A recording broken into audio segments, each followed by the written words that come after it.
India is going to polls to choose a new Prime Minister, and it's going to be the largest election the world has ever seen. About 900 million Indians above the age of 18 are expected to vote. That is a bigger number than the population of Europe and Australia combined. With such a huge scale, getting everybody to vote in a single day is nearly impossible. That's why the elections are spread out into 7 phases for just over a month. They start on 11th April and end on 19th May, and the votes will be counted on May the 23rd. But how does India pull off this mammoth exercise? India is deploying 10 million election officials to make this a success. Nearly 5.5 million civilians, including school teachers and state and central government employees, will be employed to help facilitate the voting. All this voting will take place in 1 million polling stations that are spread across the length and breadth of India.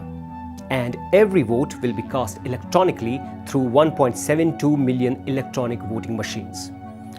India's electoral rules say there must be a polling place within 2 kilometers of every habitation. So much so, the only inhabitant of a remote national park in the state of Gujarat has his own polling station. India has 29 states and 7 union territories. The 2019 general election will decide who sits in the country's Lok Sabha, or the lower house of parliament. India's lower house has a total of 543 seats. The winning party or a coalition will need 272 seats to form the government.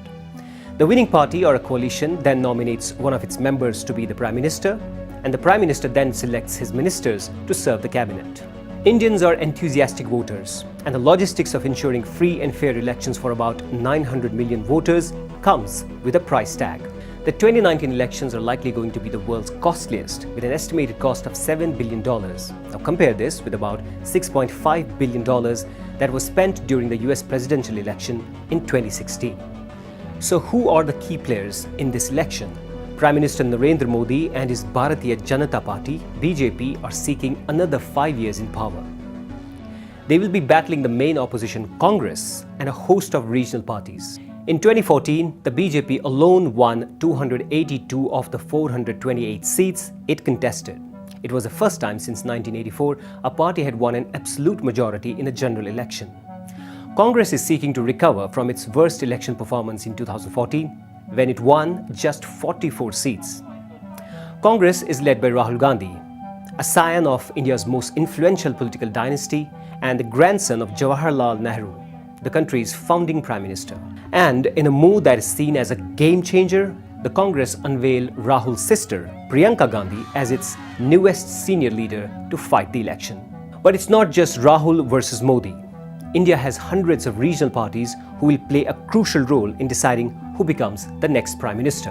And the most crucial is the state of Uttar Pradesh, or UP. With over 200 million people, UP is about the size of Brazil and is seen as a swing state in the elections.